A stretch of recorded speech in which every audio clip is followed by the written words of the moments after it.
Welcome to Conversations with Big Rich. This is an interview-style podcast. These interviewed are all involved in the off-road industry. Being involved, like all of my guests are, is a lifestyle, not just a job.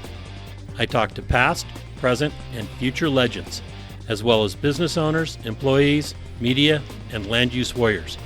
Men and women who have found their way into this exciting and addictive lifestyle we call off-road. We discuss their personal history, struggles, successes, and reboots. We dive into what drives them to stay active in off-road. We all hope to shed some light on how to find a path into this world that we live and love and call off-road. This episode of Conversations with Big Rich is brought to you by the Off-Road Motorsports Hall of Fame. The mission of the Hall of Fame is to educate and inspire present and future generations of the off-road community by celebrating the achievements of those who came before. We invite you to help fulfill the mission of the Off-Road Motorsports Hall of Fame. Join, partner, or donate today. Legends live at ORMHOF.org. On today's episode of Conversations with Big Rich, I'll be talking with Mike Pearlman about his dad, Ed. Mike and Ed had lived the life of off-road. Ed was the first to organize the Mexican 1000, co-founded NORRA, founded the Off-Road Motorsports Hall of Fame, was a 1978 inductee into ORMHOF, the Off-Road Motorsports Hall of Fame. And we're going to talk all about the history of Ed and into Mike, and we'll probably do Mike in a separate show. But Mike, it's really good to have you on the air here and talking with me. Thank you, Rich. Thank you. I have a lot of information. I go way back, starting back when I was like 14 years old, got into the off-roading, and here we are today. I'm 75 and still doing it. Been at it quite a while then. Absolutely. You got started a lot earlier than me. I was in my 20s, but and I'm only 65, but a few years behind you, and not the storied history that you have. That's for sure. So let's talk about your dad. Okay. You know, he's the founder of a lot of things. We'll get into all of those things, but first, where was he born and raised? Philadelphia. Pennsylvania. All right. And I have to ask, how did he, how was his, I know that, you weren't there with him yet, but I know that I heard that he fought in World War II. I believe he was a Marine. Yes. And can you give me some background on his early life? Well, he went into the Marines, and he was some kind of a mechanic that worked on Jeeps, and he worked on the old military Jeeps, I imagine, and had a little niche for the off-road stuff. And then after, he went down to Baja one time, and after he got out of the service and had a good time, and that was it until later in life. I was born, and I became 14 years old, and Dad wanted to take his little kid hunting. And so he said, well, if we want to go hunting, we need to have an off-road car. Let's look for a Jeep. And so we lived in Tarzan, California. Okay. And one day we're driving down Ventura Boulevard, and there was a FJ40 Toyota Land Cruiser parked on the side of the road. This was like 1964-ish, okay? Okay. And we said, Lou, what's that? We never saw a Land Cruiser before. I mean, that was like nobody had them back then. And it was in front of the Edgar Rice Burroughs estate, who made the movie Tarzan. Right. And so I imagine, that was a real Tarzan vehicle back then. And it was for sale. We looked at it. Dad said, okay, we'll buy it. He bought it. And we went off-roading. We learned how to climb hills, and we learned how to ride in the sand and in the dirt and whatever. It was fun. We went hunting. And actually, before we went hunting, he had a friend of mine drove it who didn't know how to shift it. And he got on the freeway in second gear or first gear, I don't know, and wound it out and blew up the engine. This was like 3 weeks before hunting season. Oh, no. And you couldn't find a Land Cruiser engine in the States at that time, or he couldn't. And so he went down to the junkyard with the bell housing, and he held it next to a Chevy small block engine and said, that looks like it could fit close. And so we bought the engine, and he put a V8 in that Land Cruiser. So now we kind of graduated after the V8 was in from off-road, just driving around, to now he wanted to go hill climbing because he had some power. Right. And drag racing a little bit because he had some power. And he belonged to the Stump Jumpers Jeep Club, and they were all astonished. And now a few of them bought Land Cruisers and put V8s in them, and pretty soon the V8 Land Cruiser stuff was becoming popular. Okay, well, now it wasn't just running around in the dirt. It was, let's see how fast we can go, more horsepower. And let's get some injection and some cams, and this is fun. So the addiction. Anyway, life went on, and we had fun playing in the dirt. So he read a little article in the Tarzan newspaper about how Bud Eakins, Dave Eakins, Cliff Coleman, and famous Eddie Mulder did a record attempt on Triumph motorcycles. And they started in Tijuana, and they went to La Paz. They had a great time. They got in fights. They beat each other up, and they're kind of crazy guys, okay? But they set a record. And so Dad said, I could break that record in my Land Cruiser. And he bought a brand new Land Cruiser, brand spanking new, 66. And the day he bought it, he towed it over to Confer, who was putting V8s in Land Cruisers, and said, put a big V8 in here, which he did. So we had a brand new Land Cruiser with a V8 in it. And he goes, I'm going to try and break that record. And so he went to get wide tires, and nobody really made nice off-road. Well, off-road wasn't a word back then.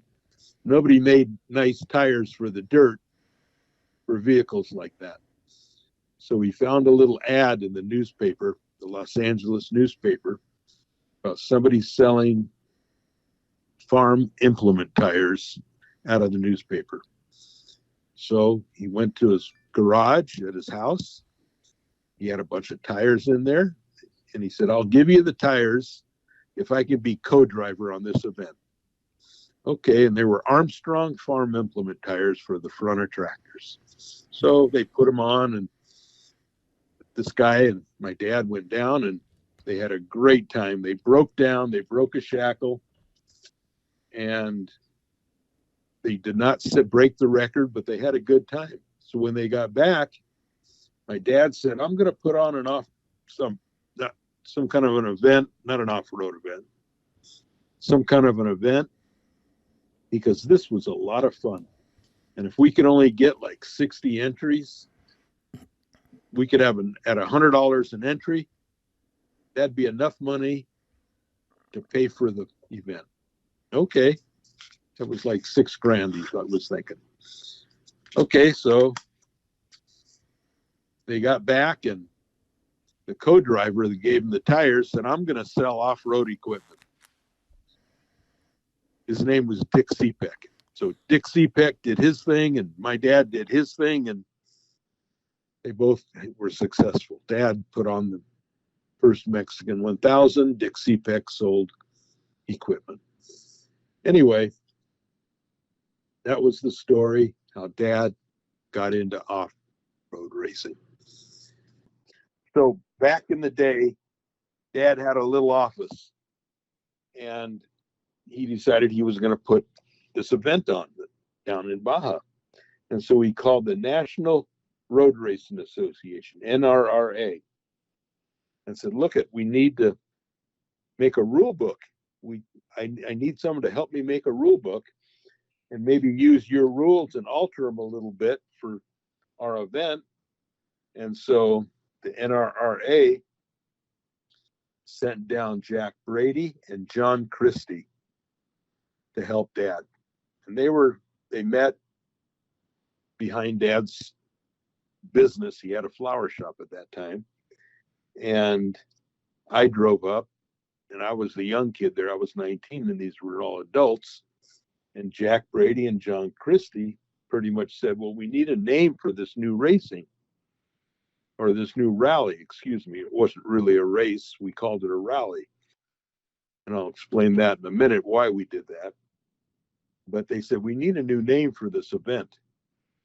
And so we all looked at each other and we said, well, it's called dirt road racing. And well, maybe, and we call it fire road racing, because we used to go drive on the fire roads. And I kept going, no, Dad, can't use the word road. It's not on the road. We're off of the road. And he went, yeah, you're right, son. It's off the road.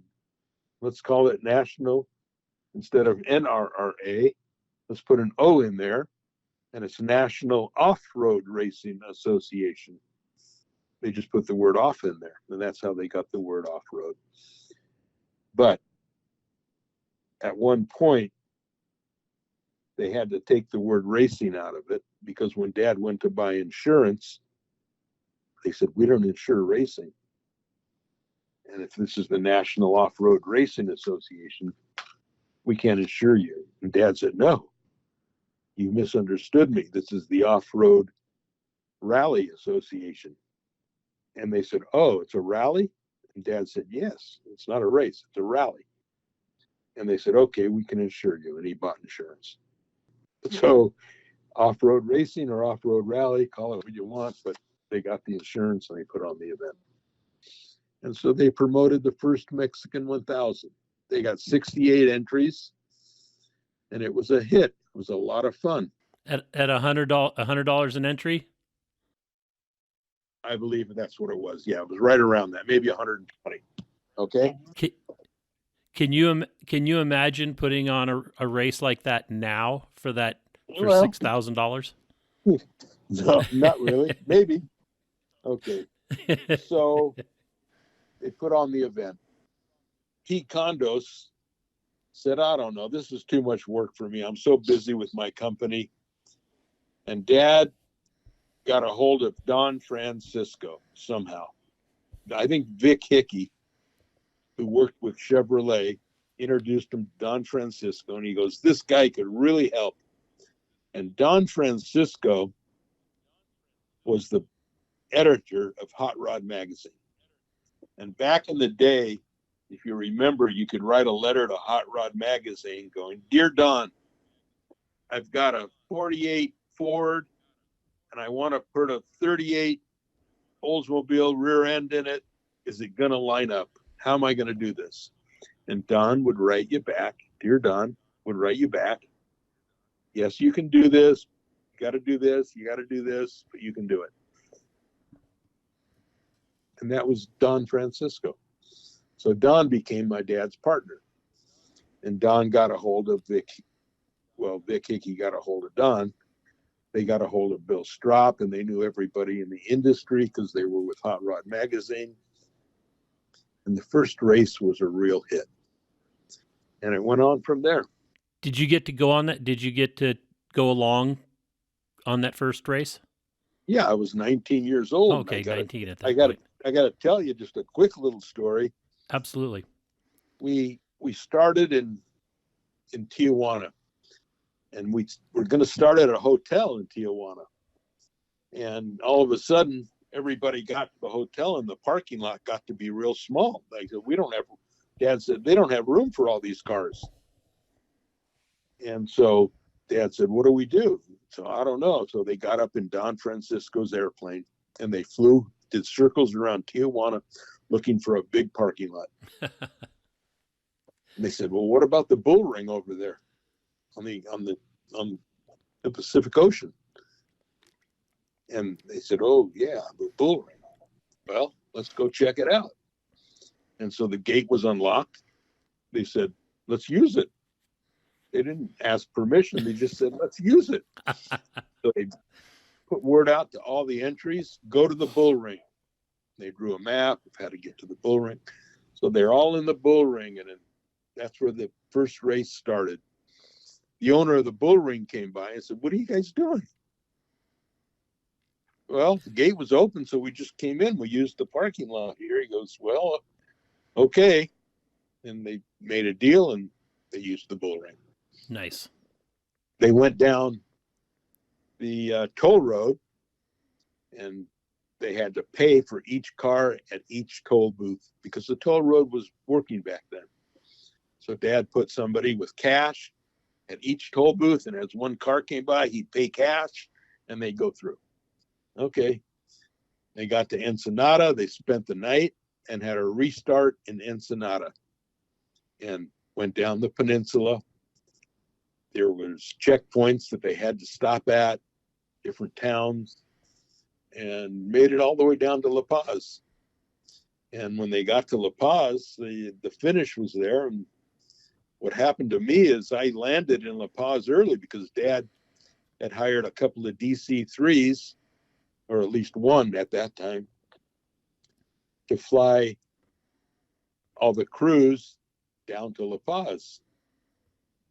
And so I got to La Paz, and I remember going into one of the hotels where we were staying, and all the motorcycle riders were on the course, and their wives were all in the hotel. They said, Mike, have a margarita with us. I said, okay. Well, I was only 19 years old. I hardly knew what a margarita was. And so this is good. This is like lemonade. Let me have another one. I drank like 3 margaritas. I went to my room. I fell asleep. I missed the whole race. Oh. Anyway, so that was my first race. I slept through it. Anyway, that was my first race. You were in Margaritaville. I was in Margaritaville. There you go. The race was a real success, and everybody loved it. They had a great time, and it was a new deal. It was a new era.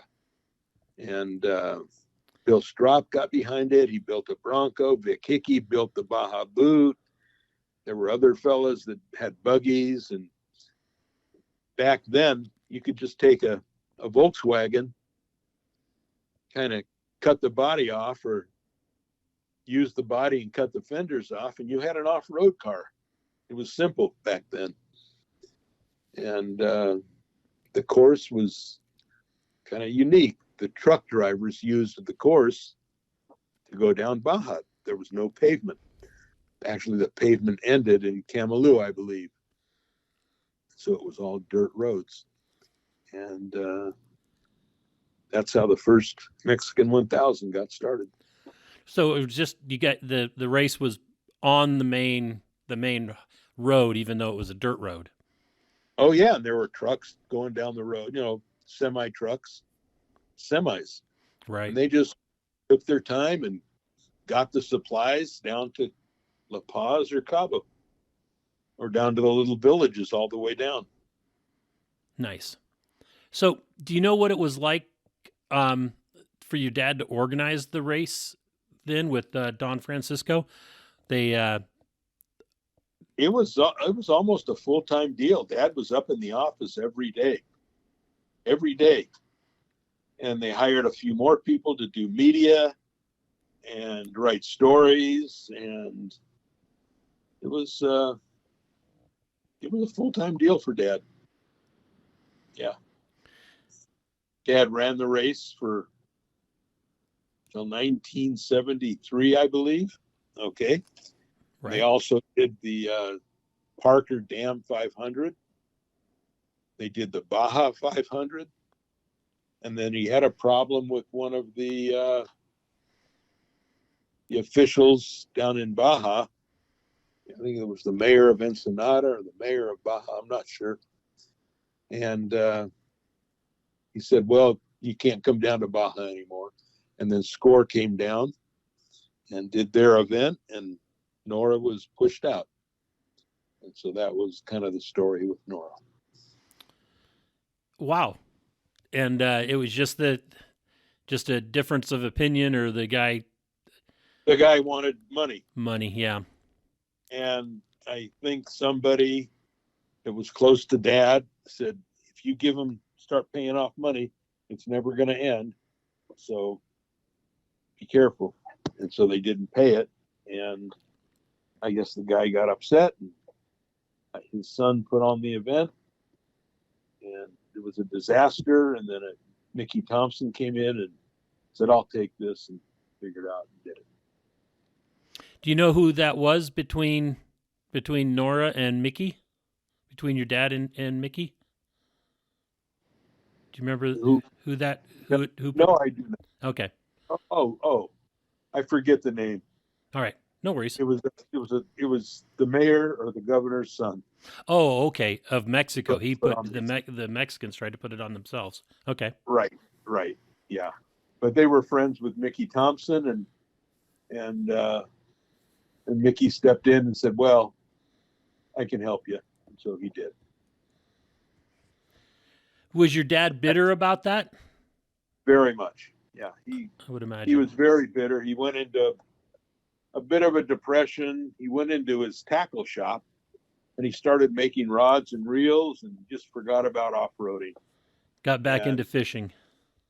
And he ended up having one of the biggest antique rod and reel collections in the world. It was like a little museum.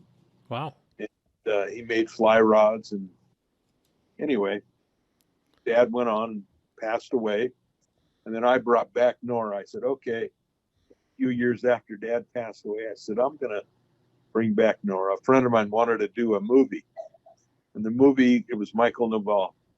The movie was called Just Finishing, because his uncle, Don Francisco, said, look at Mike, if you're going to race, which he did, you just got to finish, and you might win. You don't have to try and win, because you'll probably break if you do that. Right. But if you just finish, you might win. And so he was going to write a story on a movie called Just Finishing. And he said, Mike, I want to do this movie. We'll build these vintage-looking off-road cars, and we'll put it on in a race, and we'll make a movie about it. Okay. I said, well, why are we going to build vintage-looking off-road cars? That's going to cost a fortune. I said, why don't we just put on a vintage race? And we did. We put on the first vintage race in Baja. And you brought that back in 2000? 2001, I believe it was. Okay. And we put on a vintage race. Mike never made the movie, kind of ducked out. We brought on Eliseo Garcia and a few other people to help us put on the event. And it went on. So I did it for 14 years. And that's another whole story about how we brought back NORRA. So, but it all started with that old Land Cruiser that we just wanted to go deer hunting in. Right. Then we put the V8 in, got some horsepower, and it felt good just with the horsepower sliding around in the dirt. And that's really what off-roading is all about now. It's a lot of fun. Right. So your dad was pretty driven once he got an idea, it sounds like. Oh, yeah. He focused on that. It was fun. I mean, come on. We lived in the States, and to go to Mexico, it was like a whole new world. Come on, I was 19. I could drink, Margaritas. Went into the bars, and there was everything you could do in the bars that you dreamed about. And, it was fun. It was wild. We could ride motorcycles on the streets without licenses and get away with it. It's like the Wild West. Mexico was different than the States. It still is, somewhat. And it was fun. It was a lot of fun. We followed the fun, and that's where it ended up going into a good event. So let's talk about him starting the Off-Road Motorsports Hall of Fame. Well, after Dad was getting close to retirement, between Dad and Don Francisco, they said there should be an off-road Hall of Fame. And so they started one, and I think they made Bill Strop and Vic Hickey, and they picked a few names, and it went on, and they started the Off-Road Hall of Fame. And after Dad got a little older, Rod Hall came in and said, I'd like to help you with this and keep it going. And so he stepped up, Rod Hall stepped up, and the Hall of Fame went on. And you attend the Hall of Fame inductions, don't you? Once in a while. Once in a while? Yeah. I know I've seen you there a couple times. Yes. And do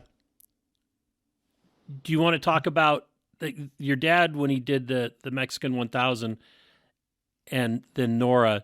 Those were just point-to-point races. Getting, I would imagine the 500 was a loop, but those thousands were point-to-point and done every year, and they were just all at once. They weren't like a broken up daily, like NORRA is now. No. More of a stage rally. Start in Ensenada. Here's your checkpoints that you have to hit. Camalú, I believe San Ignacio, so forth, and so on. I don't care how you get there. Just make those checkpoints and go all the way down. So no prescribed route. Not really, but the way the checkpoints were laid out, there was a basic route that you had to go down. Right. Yeah.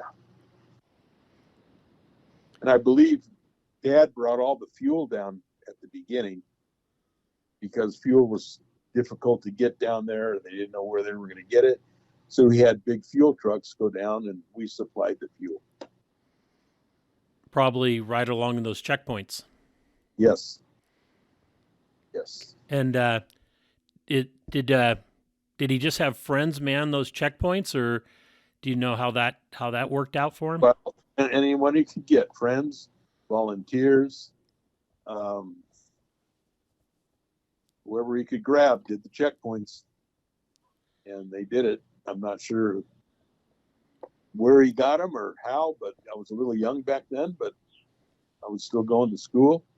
But he put it on and got all the checkpoints squared away. Nice. Yeah.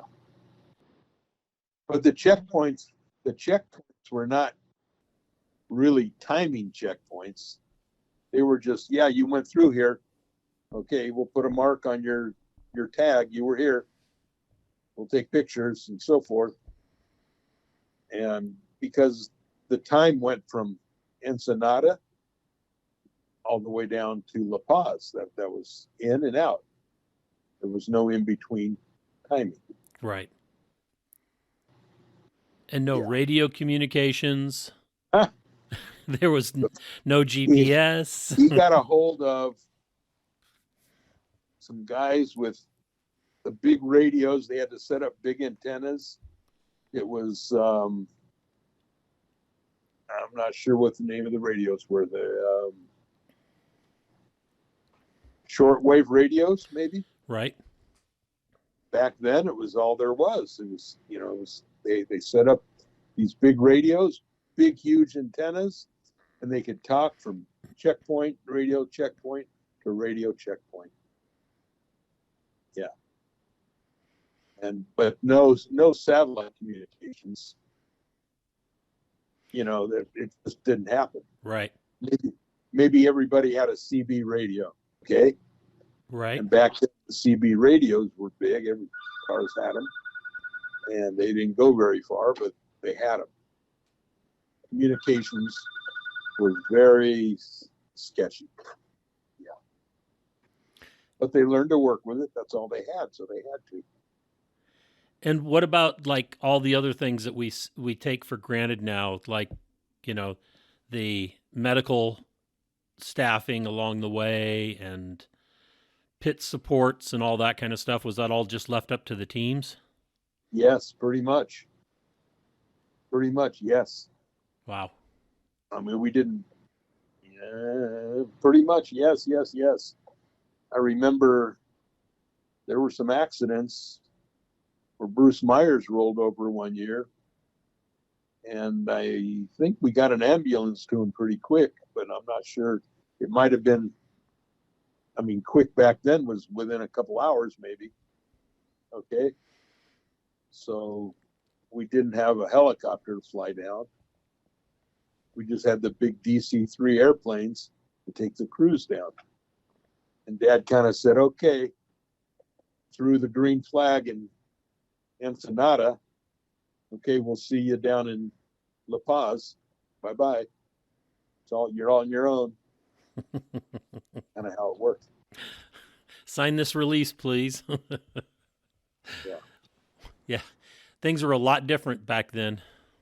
Oh, yeah. Yeah, now it's, we can't just do that because we have the ability with radio communications. We got satellite radios now.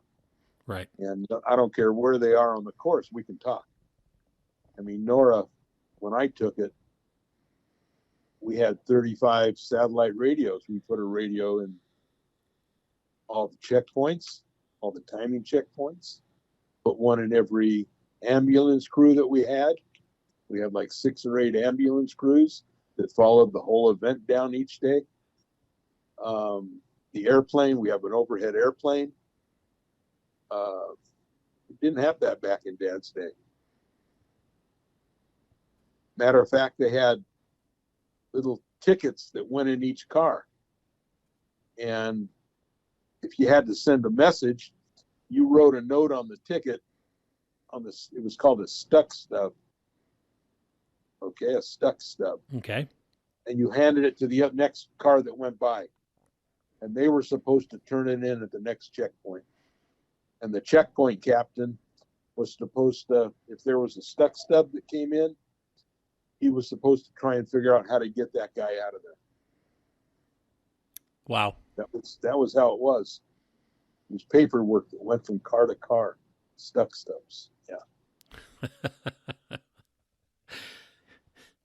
It's so different from what's happening now with SCORE or with even the event that you put on NORRA. You know, I mean, it's pretty insane. Yeah, we've got good communications. We've got trackers on the cars. We can look on a computer and go, that car's been sitting there for an hour. There's something wrong. Yeah. Okay. And we can get on the radio and see who's close to them. Can you figure it out? We have a sweep team. You know, Valerie, she heads up the sweep team, and they're going to follow the event down every day. And if there's a car in trouble, they're going to know about it because we all have radios, and they're going to pull them out or get them out of there and make sure that they're okay. A lot different. I mean, that's even different than anything else. It's any of the other races that happen now. Yeah, maybe so. Maybe so. So do you want to talk about your part of NORRA now? Do we want to extend this now? Are you feeling good? I think we should do this on a different day. Okay. Take from when I took over NORRA, that should be a whole nother session. All right.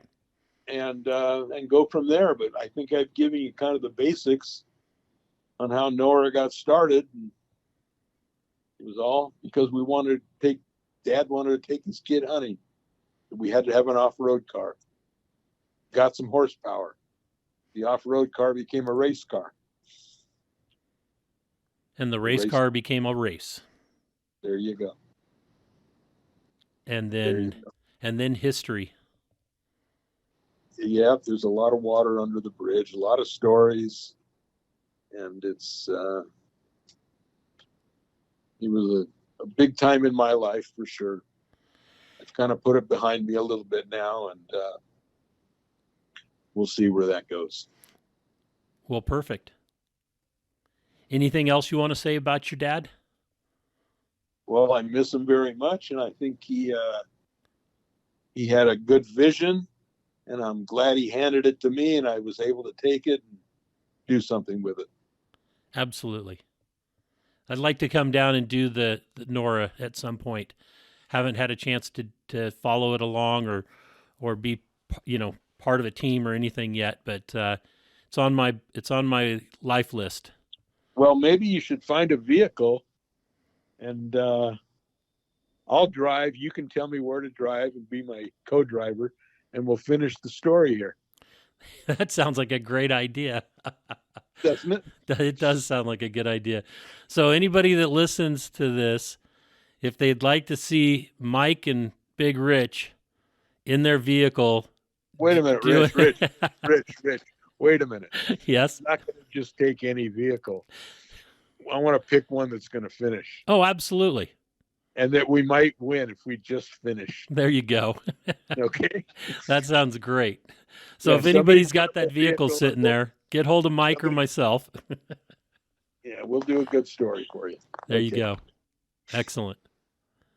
Well, Mike, Okay. I want to say thank you so much for spending the time today talking with me about your dad's history and your young life in off-road racing and coining the term off-road. And we'll get back to you and the new NORRA here at a later date.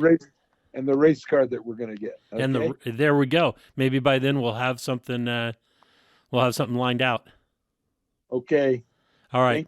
Thank you, Mike. You so much. Bye-bye. All right. Bye-bye. Well, that's another episode of Conversations with Big Rich. I'd like to thank you all for listening. If you could do us a favor and leave us a review on any podcast service that you happen to be listening on, or send us an email or a text message or a Facebook message, and let me know any ideas that you have, or if there's anybody that you have that you think would be a great guest, please forward the contact information to me so that we can try to get them on. And always remember, live life to the fullest. Enjoying life is a must. Follow your dreams and live life with all the gusto you can. Thank you.